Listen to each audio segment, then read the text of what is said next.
more and more food is produced in the world today. Even still, more people are starving today than ever before.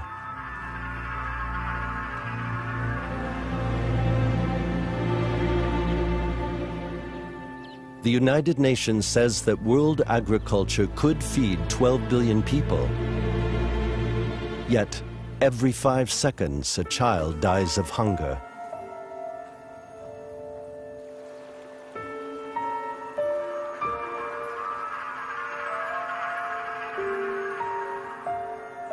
What's going wrong in trying to solve one of the major problems facing humanity?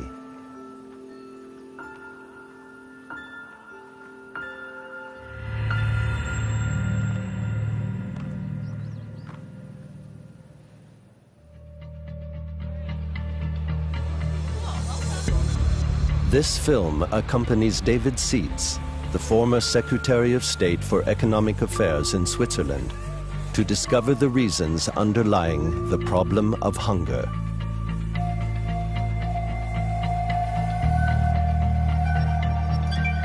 What is the role of modern commodity exchanges?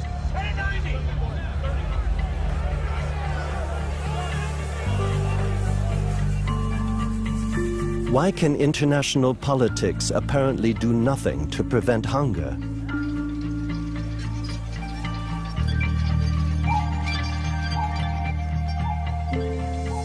What can third world governments do? And what can the people concerned do?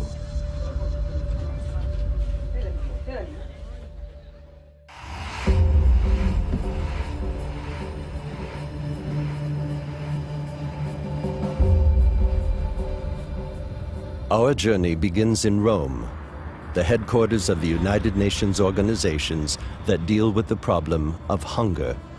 The FAO publishes its statistics each year, and the current figures are shocking. More than 1 billion people go hungry every year, even though our planet could actually feed them all. In 2007, 2008, we had a vertical increase in food prices. This created 150 million more hungry people. During this 3-year period, we had 2 record harvests, right? So global food availability has never really been a problem. The problem was the ability of people to access food when prices were double. So the fundamental problem is that higher prices did not allow people to buy adequate food.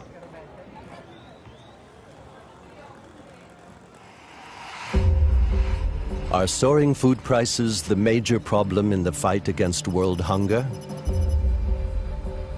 The trail leads to Chicago. This is where the prices for the world's main staple foods are determined. Whereas Wall Street is the place to go for stock trading, the Chicago Mercantile Exchange is the place for commodities. Every day, billions are spent on rice, corn, wheat, soybeans, or sugar.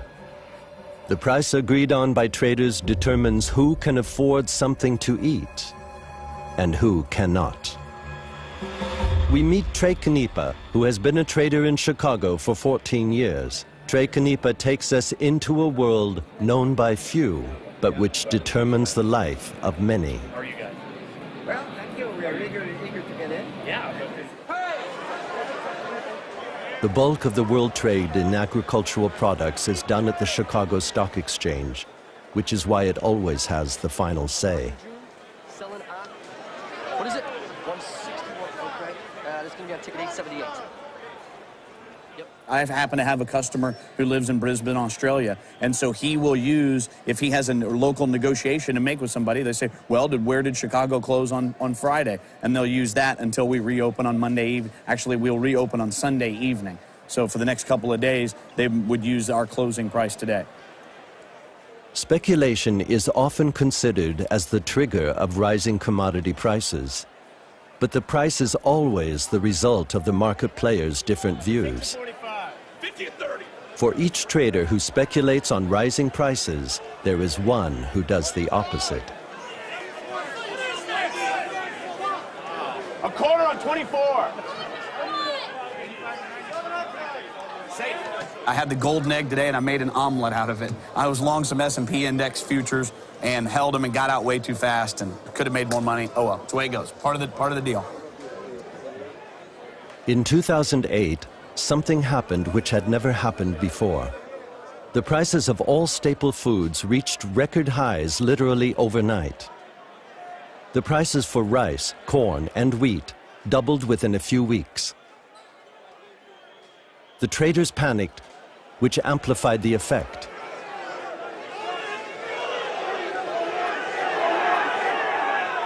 But what had happened?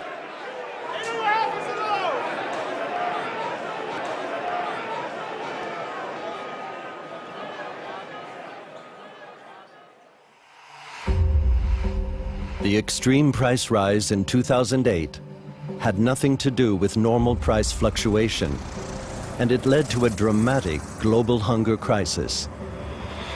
We want to find out who benefited from these rising prices and visit an American farmer. Farmer John Phipps lives about 3 hours' drive from Chicago. I grow corn and soybeans, and that's all we grow. It's a feed grain, a cash crop, it's sometimes called. For that sector of agriculture, I would be fairly typical to maybe perhaps a slightly small farm at 2,100 acres.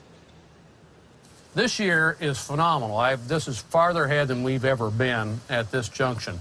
The old saying was corn knee-high by the 4th of July. Well, we passed that on the 4th of June, and this stuff will certainly be tasseling, be pollinating by the 4th of July. 2 years have passed since the crisis. While U.S. farmers are looking forward to a record harvest, prices are on the rise again. What has skewed prices is the availability of immense wealth. Just on one day, a few of them show up with billions of dollars. That's how much wealth there is available. That's when you get transients in the grain markets that no one can understand and that seem so particularly unfair. I don't know what the answer is to that. And part of the problem is we still haven't come to grips in this world with what to do with all of our money. We have trillions and trillions of excess savings looking for somewhere to be. And part of the volatility that people ascribe to other causes in the commodity markets is simply the result of money looking for something to buy. Only 10% of global agricultural production is traded internationally. Following the slump in real estate and stock markets, a lot of money was invested in this very tight market, and this has strongly increased price fluctuations. We want to find out from Mark Gold what this means in terms of medium-term price developments. Gold used to be a trader, but today he advises American farmers on how to make better use of the market. American farmers said once these index funds got into the market, we'd never see $2 corn again. Well, they were wrong. We've seen it from 96 to 2005. Any reason why we couldn't see it again? No reason I know of. Now, granted, some of these peaks were higher, but if you look at a kind of a flatline average price, we're right about where we've been for the last 35 years, 40 years.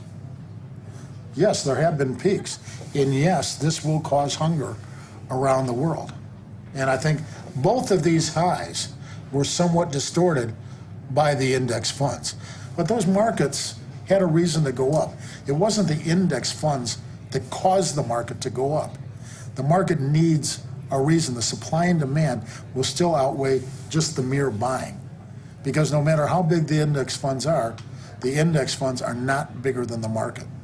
What I'm doing for you, Clay, we buy an 8, and that's the March soybean, and that's going to be the 840. I'm going to work that at 29 cents or better. Hopefully we'll pick us up a little better.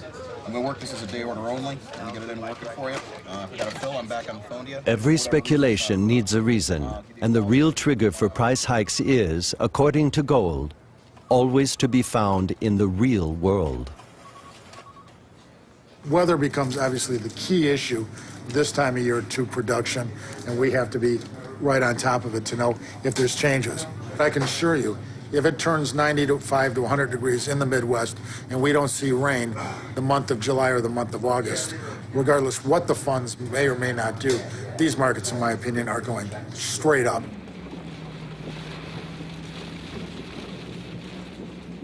No matter how much market speculation there is, it is natural events and environmental disasters that drive prices, and these are becoming more and more frequent and intense.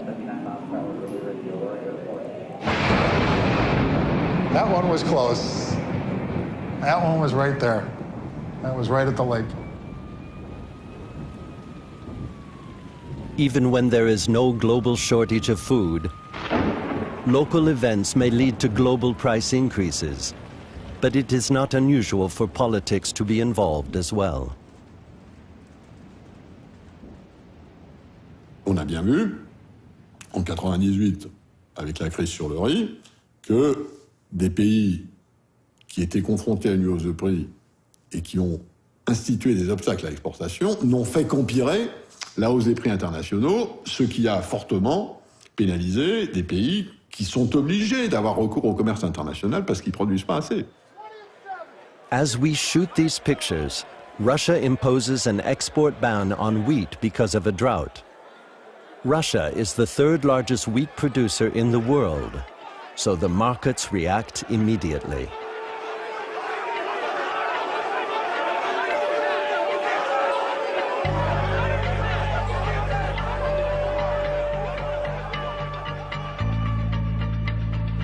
Rising food prices are a problem for the countries that depend on the import of their staple foods.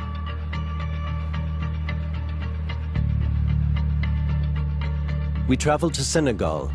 Although 70% of the population lives from agriculture in this country, it cannot feed itself. Senegal has to rely on staple food imports.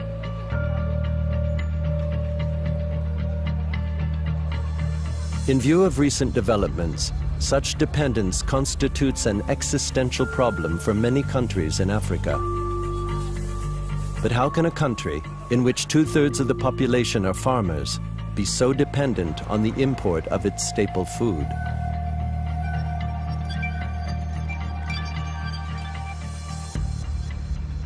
Les institutions de Bretton Woods imposaient effectivement au Sénégal, avec le désengagement de l'État, à un moment donné, vers les années 80-84 jusqu'en 90, on imposait à notre État de ne plus investir dans l'agriculture et dans l'éducation, parce qu'on les considérait des secteurs improductifs.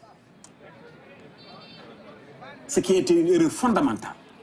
L'agriculture qui intéresse plus de 70% de notre population, parce que plus de 70% de notre population sont des ruraux. Et cela avait mis à genoux notre agriculture. Les gens n'avaient plus d'espoir sur l'agriculture.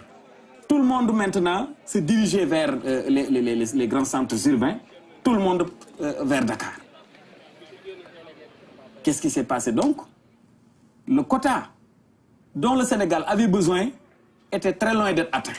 Et on met beaucoup de milliards pour importer du riz.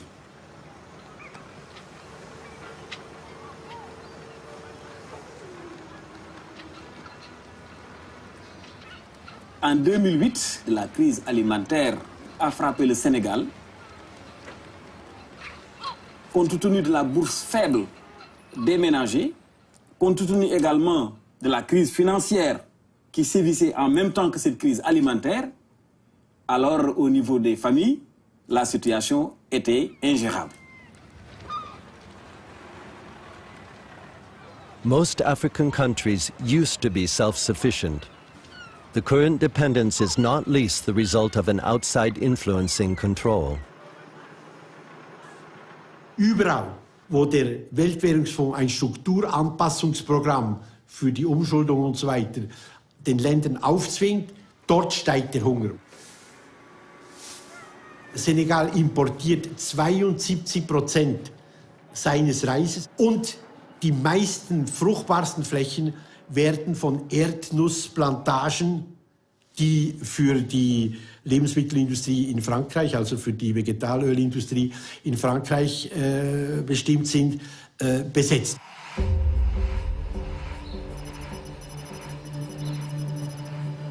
Peanuts generate major foreign exchange profits in Senegal. The vast majority of the rural population lives directly or indirectly from their cultivation. But peanuts are not a staple food. Peanuts alone cannot feed the population of Senegal. The income from peanut exports finances the import of staples such as rice. But while the price of imported rice increased constantly, the world market price for peanuts plummeted. This meant the brink of ruin, not only for the farmers, but also the local oil presses. Généralement, il se base sur le prix international. Comme nous devons produire et exporter une partie, si nous fixons un prix ici qui n'est pas adéquat avec le prix international, et nous importons nos intrants, nous importons nos pièces, nous importons nos machines, si on ne suit pas le cours international, on risque d'être en déphasage. Soit on va trop gagner sur les paysans, soit on va perdre parce qu'on va à l'extérieur alors qu'on a acheté cher.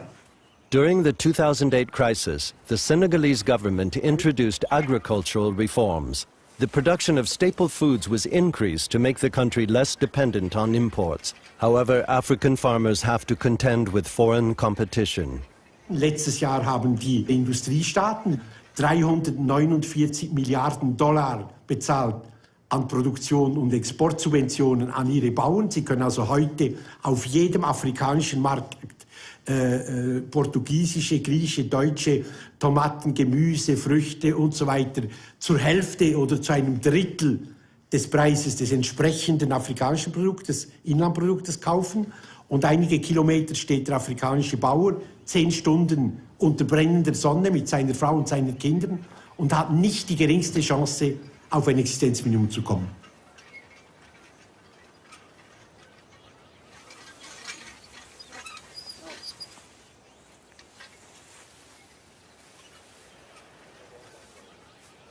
In a globalized world, productivity and cost efficiency are of prime importance. African farmers are up against an opponent that leaves them almost no chance.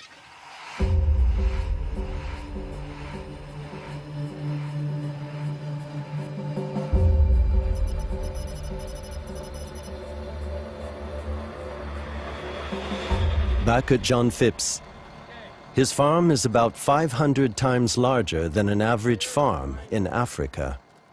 This is the largest combine I've ever owned in my 35 years of farming. It is also, however, the smallest combine that John Deere makes. The industrialized nations invest approximately $1 billion a day in agricultural subsidies. This is 30 times the amount at the disposal of agricultural development cooperation worldwide. For my entire career, I have found agricultural subsidies to be morally irresponsible, and I mean, there is simply no justification for it. I just get that for having a body temperature somewhere close to 98.6. Not because I do anything, not because I'm worth a while or any deserving factors, simply because I have those acres. I get $24 for every acre. Well, once you hand that $24 out to every farmer, then the first thing he thinks of is, I know I can afford to spend $24 more to bid on this extra 200 acres and make my farm 200 acres larger, because that's what we're all doing. We're trying to grow. Originally, subsidies were intended as a financial protection of the farmers. Today, they are welcomed as an additional capital investment. More and more is produced. Overproduction is the result.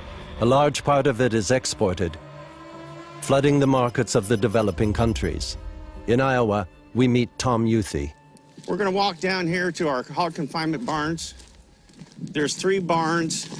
They're 220 foot long, 51 foot wide, and they'll house about 1,350 head of feeder pigs per building. Tom also receives yearly subsidies from the U.S. government. Economically speaking, it is irrelevant whether he needs them or not. I don't have any investment into these pigs. I'm just a contract grower. I just get paid for the building, like a motel room. I get paid so much per night.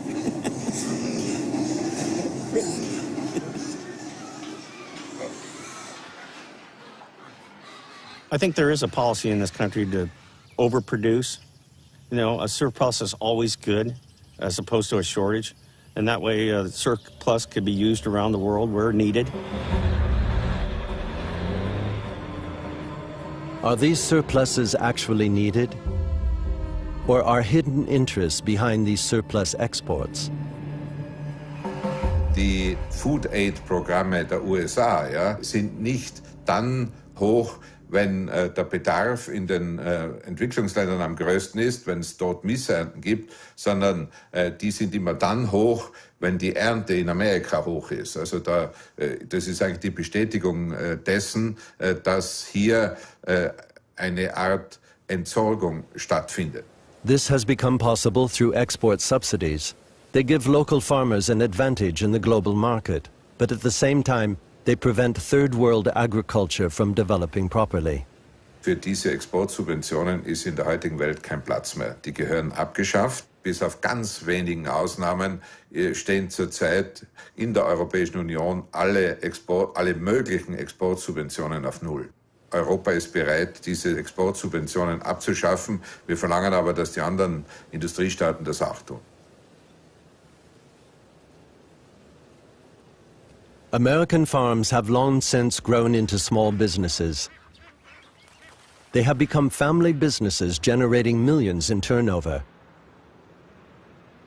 Nevertheless, billions of taxpayers' money is shelled out to them. But the question is why? We want to know, so we asked the Illinois Farm Bureau.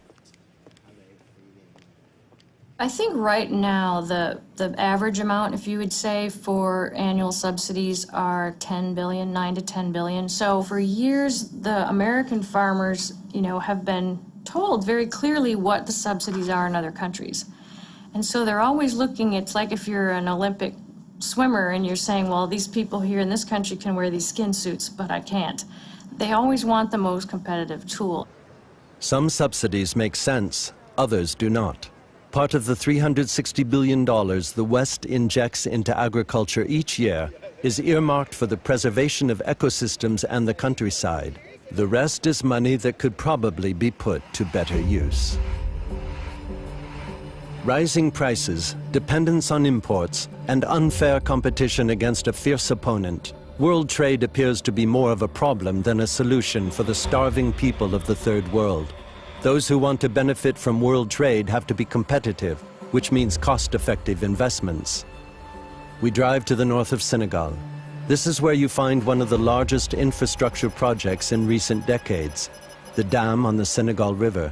The government has invested billions in this project to gain fertile arable land for the population.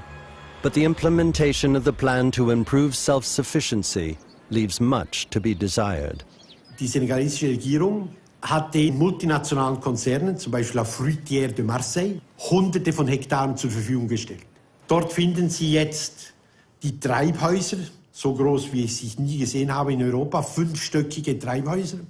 Dort wird Gemüse, Früchte und so weiter hergestellt, das direkt vom neuen Flugplatz Saint-Louis nach Paris, London und so weiter exportiert wird.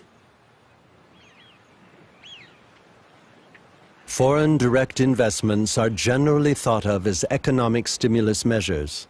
However, they should benefit both foreign investors and the developing country. Nous avons ici au Sénégal un esprit d'ouverture pour les étrangers qui veulent venir investir et nous leur facilitons la tâche par le biais des exonérations en ce qui concerne le matériel agricole, par la possibilité de transférer le revenu sans aucun problème. Mais de l'autre côté, nous demandons à ces investisseurs de coopérer avec la population locale, de manière à ne pas prendre les terres à ces populations locales et à ne rien laisser en contrepartie. Donc nous encourageons une sorte de coopération.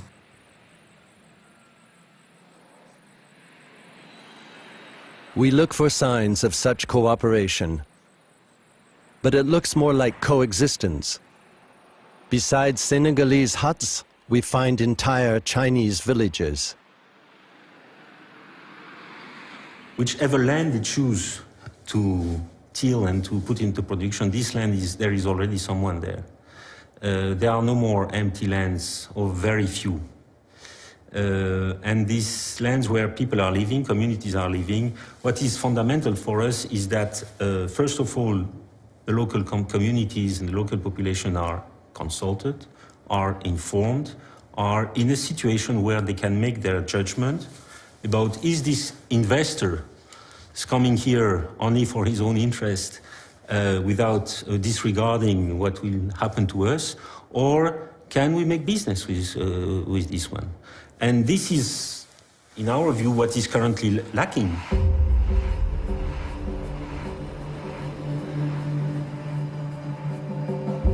We want to find out to what extent the local population has benefited from the commitment of the French group. We repeatedly requested an interview over a period of several weeks, but were rejected again and again. This is our last attempt on the spot. Et on a demandé l'autorisation, et puis on n'a encore pas reçu la réponse, et on est là maintenant.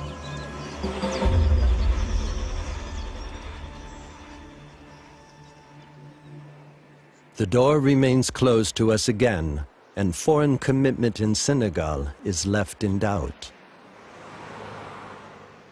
Das Landgrabbing ist ja die schlechteste Entwicklung, die wir zurzeit vorfinden. Weil das Landgrabbing ist ja erstens dazu da, dass das, was dort auf diesem Land produziert wird, ins Ausland geht. Also das hilft für die Eigenversorgung 0, Josef. Zum Zweiten werden nur Produkte angebaut, die diejenigen interessieren, die also dieses Land aus dem Ausland pachten oder kaufen. Und zum Dritten wird da überhaupt keine Verbindung hergestellt zur dort ansässigen und heimischen Landwirtschaft, sondern das ist wie ein Fremdkörper.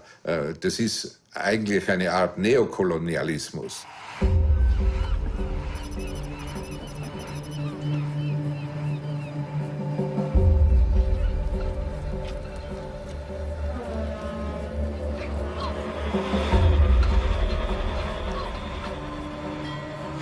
Interest in Africa seems huge, although it is more in its riches than in its problems. Senegal has far more to offer than just fertile soil.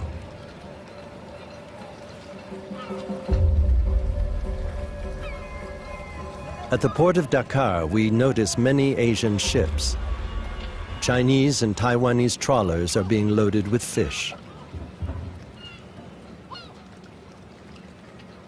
Despite an official authorization, we have to stop filming.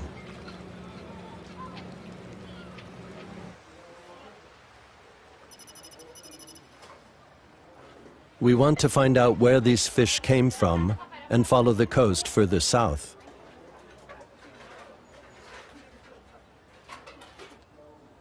We visit Laban Ndoye, who has worked here as a fisherman his whole life. Tipu Dien, rice and fish, is the national dish.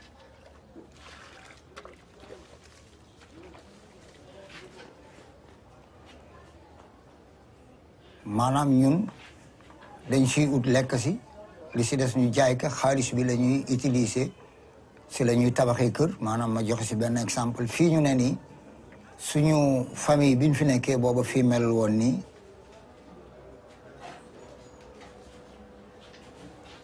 Maanaam dunde gi metti na mettiwul parce que ñun sunu ñax rek la ñuy dunde maanaam bu ñu demee bu ñu amee dund maanaam bu gaal ga amee jën lépp am bu ñàkkee it fu mu toll rek ñu xamee ne foofu la toll waaye amuñu problème yooyu parce que loolu mooy sunu dundin.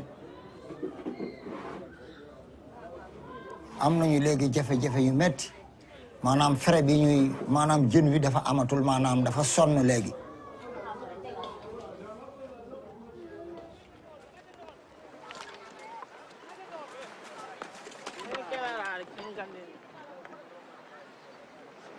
Maanaam gouvernement Sénégal ay bateau dañuy ñëw fii ñu may leen ay licence profondeur yi ñu war a mbaale duñ fi mbaal maanaam am na coréen am na xeetu tubaab bu ne dafi daan ñëw mooy bateau yu DPS yi nga xamee ne ñaari bateau lu daan doon day am ñaari mbaal mu mag moo xamee ne day mat ay 4 kilomètres yooyu bii taxaw fii ñuy toj xeer yi di génne yi ñu soxla di tuur di tànn yi ñu soxla yi si des ñu di ko tuur li gën a yàq géej gi si la bokk ak nappin bu bees bi xew léegi te mag ñi xamuñu ko woon nappin bu bees bi mooy jàpp jën yu ndaw yi tuur ka tànn sa ya nga soxla bon yàqu-yàqu yi nekk ci géej te doo pêcheur doo ko xam.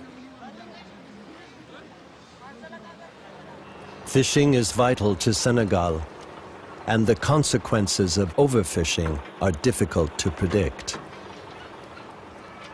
Der Verkauf von Fischereirechten, also das ist eine Provokation. Und da sollte man sich nicht täuschen. Das ist ein Stoff, aus dem künftige Kriege entstehen können. Ja? Und da gibt es leider keine Ausrede. Da ist die Politik gefragt. So we ask the politicians in charge. David seats on his way to the competent minister.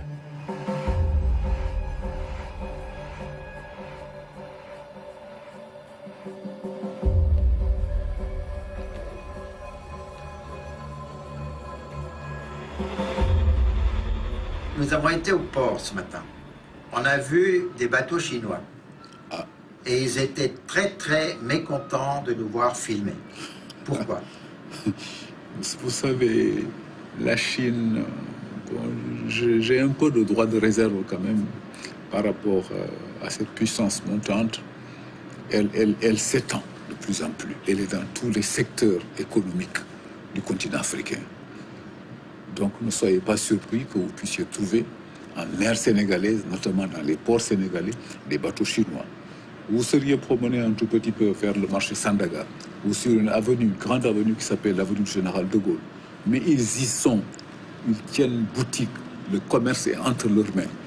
Et ils ont pris des Sénégalais. Actuellement, ils sont tellement bien intégrés qu'ils parlent nos dialectes. Ils parlent Wolof, ils parlent tout couleur. Bien entendu, ils parlent français. Mais que pouvez-vous?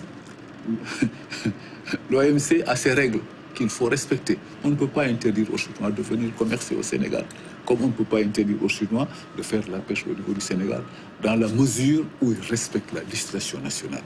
Les bateaux qui sont ici ont respecté la législation, ont des licences de pêche, on ne peut rien contre ces bateaux-là.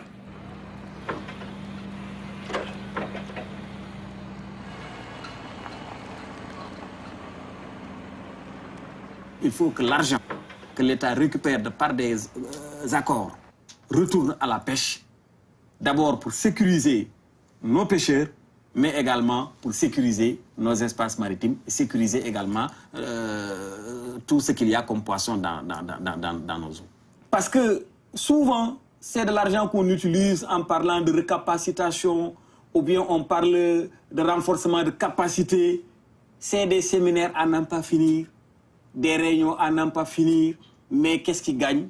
Ces fonctionnaires, ces consultants qui prennent leur per diem, qui sont dans les hôtels, mais ceux qui sont dans la mer, ceux qui sont dans les champs, sous le soleil, ils ne reçoivent absolument rien du tout.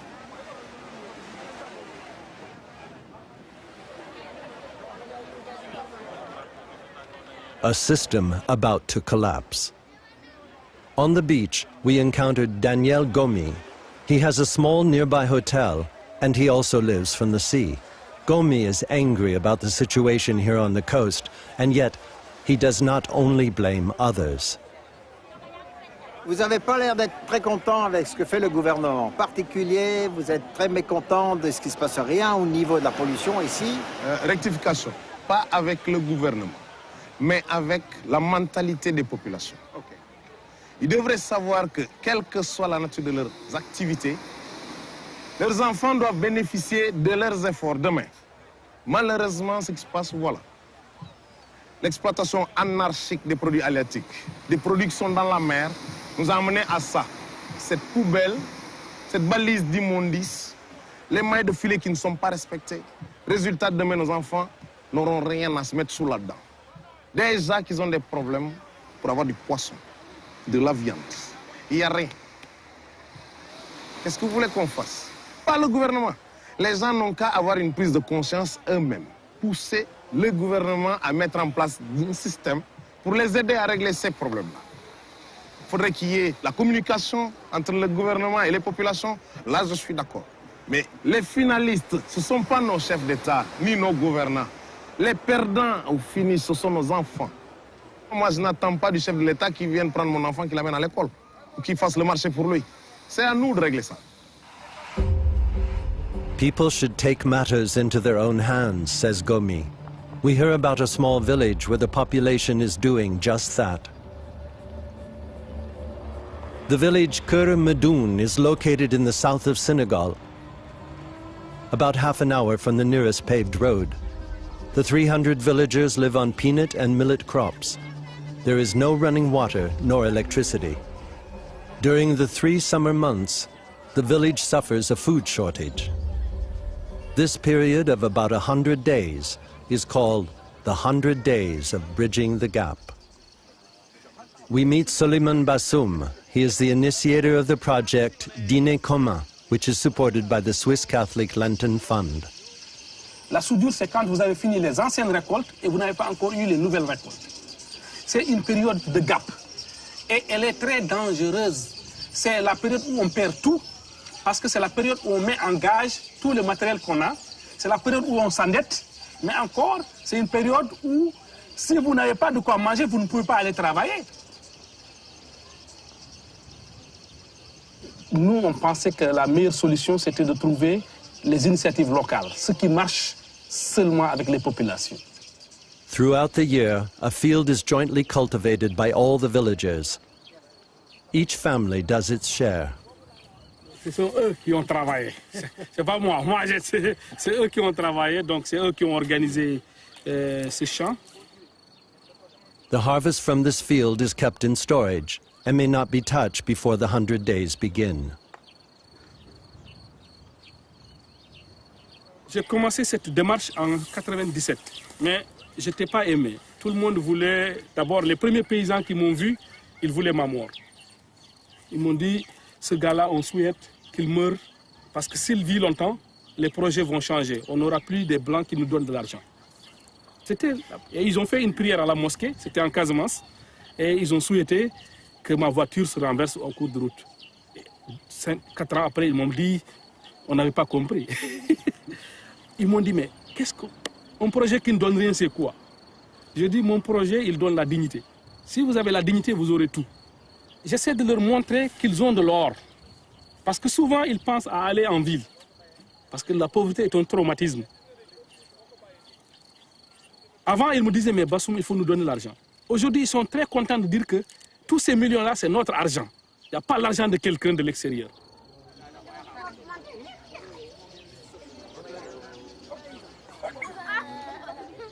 Ich glaube, das Richtige ist, was so schön heißt, Bottom-up-Approach. Ja? Also von unten her die Dinge zu entwickeln. Man muss aufhören, immer alles sozusagen durch die europäische oder amerikanische Brille zu betrachten und so zu tun, also liebe Afrikaner, wir wissen, wie es geht, tut's nur das, was wir euch sagen und dann wird alles gut werden.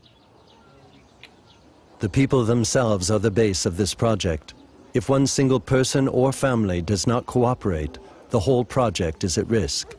You could say that this makes the entire project vulnerable, but you can also say that this is one of its strengths.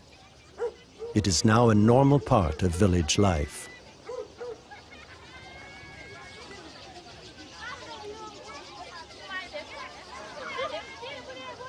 Nous avons un programme national sur 12 régions, sur 350 villages déjà, et nous allons maintenant aller sur 650 villages dans les 3 années à venir.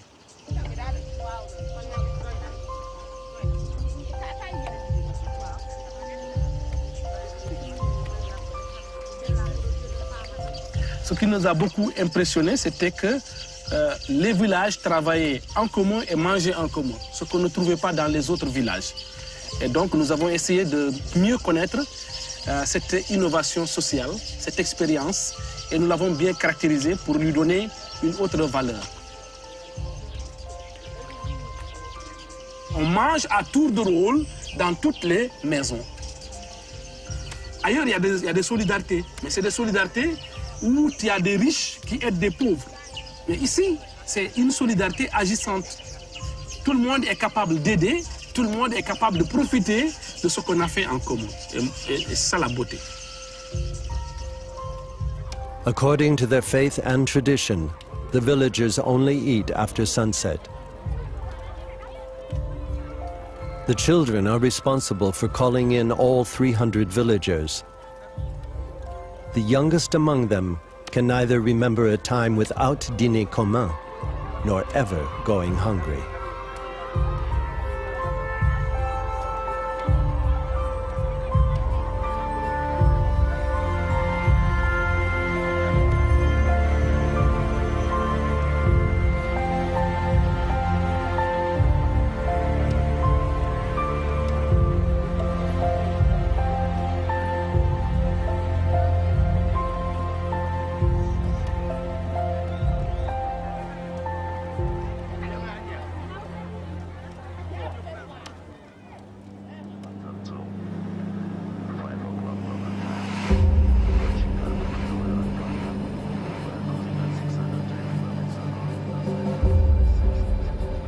Africa is sitting on a great treasure. Previously it was gold, diamonds, or ivory.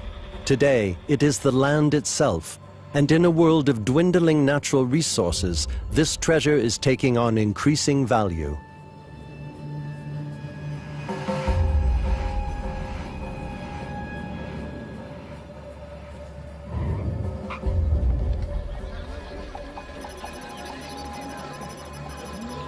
Most African countries are agricultural states. The population lives from agriculture, and many countries could easily be self-sufficient. Often it is not the production of the food that's the problem, but its distribution. In Ethiopia, for example, there is no real connection between the high-yield farmland in the west of the country and the drought-affected regions in the east. But the problem was detected.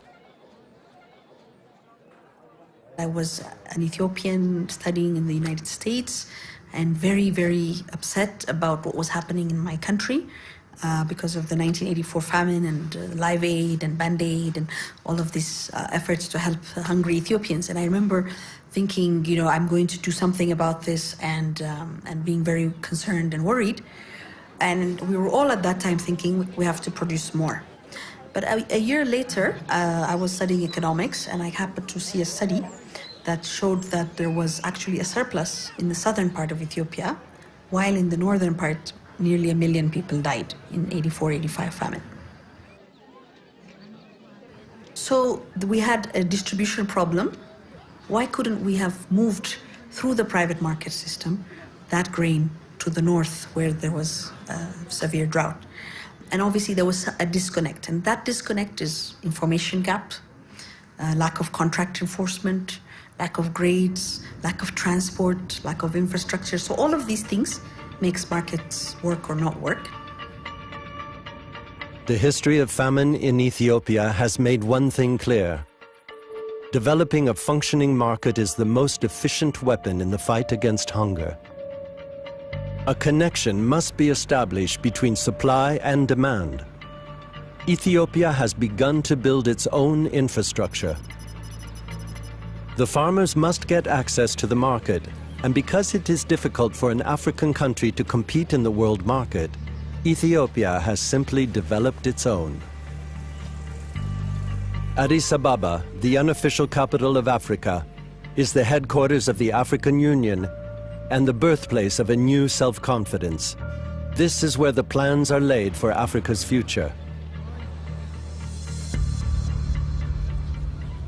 ECX, the Ethiopian Commodity Exchange, was founded in 2008. It is one of the most visionary projects in Africa. The establishment of this trading center in the capital is meant to revolutionize the country's vital commodities market. The idea comes from a woman who knows the economic theories of the industrial nations, as well as the realities of a developing country. Basically, what we're trying to do is to make trading something that's a reliable, secure, efficient marketplace so that people can trade in the way that organized markets in the Western world have evolved. So we had to do several things. One is to guarantee the integrity of the product. So to do that, we do a quality certification. So we have laboratories and we grade the commodities. Then we guarantee the product through warehousing. So by keeping the commodity in a known place, then you're sure that the buyer will be able to get it.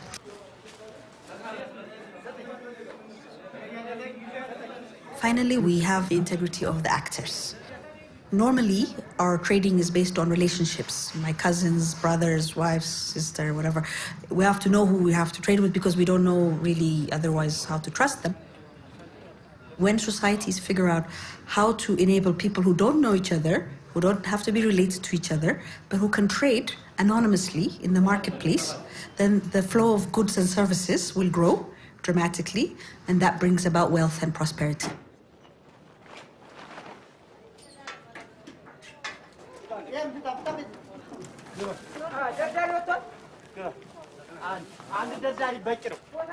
We receive maize now coming from all over the country. In these days, in this month actually, there are more than 10 or 15 suppliers who brought their product or their commodity to the exchange. We expect that this year there will be a great business in depositing and delivering maize and other grains too. We're the second largest maize producer after South Africa. We have the potential to have a very significant maize surplus here in Ethiopia. And next door, we have countries that are highly dependent on maize. In fact, in Kenya, there's sort of a structural deficit that every year they're importing maize from as far as Argentina and Ukraine and South Africa, and here we are next door. It's an exciting time for us here in Ethiopia because at this point we are really in an evolution. We're creating something that didn't exist and growing really as a country. So it's a big giant experiment, social experiment, what we're doing.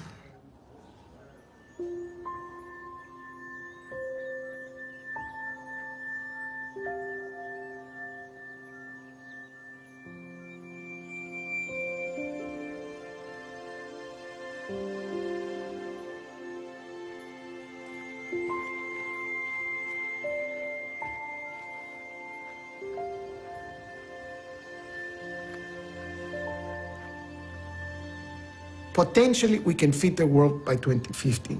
We have to make sure that we feed everybody, though. That's the big difference. 75% of the potentially arable land is concentrated in Africa and Latin America, mainly. The others, they have very little potential for land expansion.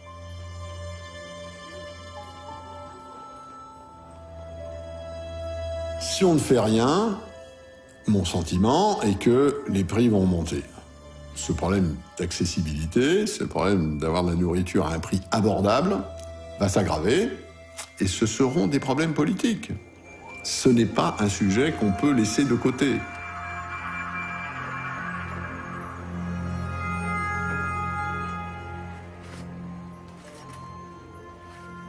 We must put an end to this situation of hunger and extreme poverty, and the only way to do it in a sustainable way is actually to enable farmers first.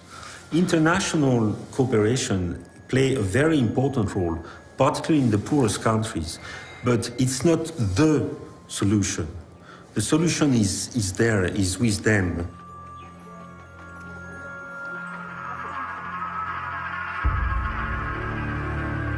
Nous voulons avoir notre dignité. Nous voulons être ce que nous sommes. Et pour être cela, nous avons besoin de mettre un système que nous maîtrisons, qui n'est pas dicté par un autre. Parce que quand le système est dicté par un autre, on risque de se perdre. On doit obéir à des règles qui culturellement ne partent pas.